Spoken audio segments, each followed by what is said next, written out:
How effective will this new approach be in resolving the conflict in Syria? For more on the ongoing diplomatic efforts, I'm joined by Kamran Bokhari. He's an expert on the geopolitics of the Middle East. Thanks so much for joining us. We're seeing this ceasefire, 48 hours in place between forces loyal to the government and Syrian rebels. What do you make of it?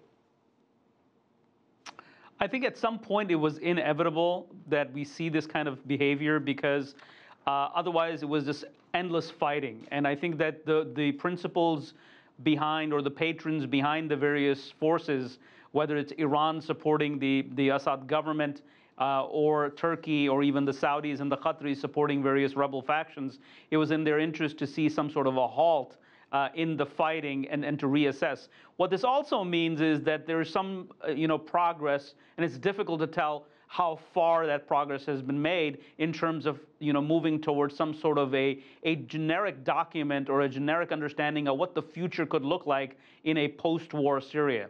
Yeah, let me talk to you a little bit more about this flurry of diplomatic activity. Just yesterday, we were reporting that Saudi Arabia's foreign minister was meeting with his Russian counterpart. And we've got the Iranian foreign minister in Damascus to meet with President Assad. And we've seen other activity as well. Why all this activity, and why now, do you think?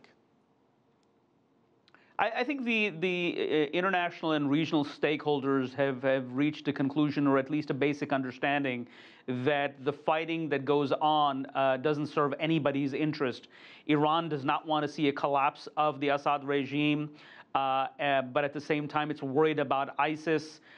Turkey wants to topple the Assad regime and effect some form of regime change, but it's also worried about ISIS and the Kurdish issue.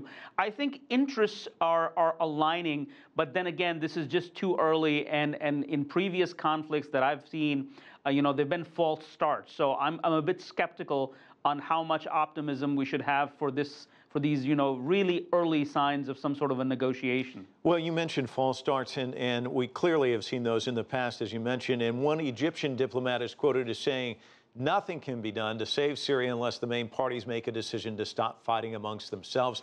You've already brought up some of these actors. We're talking about Iran, Saudi Arabia, Turkey, Qatar. Are they ready to put aside their differences and kind of end this proxy war? I don't think so, that they have completely come to terms with the idea that they can't afford further fighting. I think what they do think is that there's a need for a lull in the fighting. But these are really polarized positions, especially between the Saudis and the Iranians. For Saudi Arabia, the toppling of Assad means undermining Iranian influence, and especially at a time when Iran is on a path towards international rehabilitation, which is a worry for Riyadh. And so I don't think that they want to reach a solution that leaves Iran in a comfortable position. Conversely, Iran does not want to be left in a situation where the Assad regime collapses. And there's mistrust. That mistrust is not going to go away just because we're seeing ceasefires. Iran is said to have this four-step plan in place for Syria. The four steps would include national unity government, new constitution, and national elections with international supervision. Can that plan fly, do you think? I think it's a plan that can mature, but again, it's just too early to say.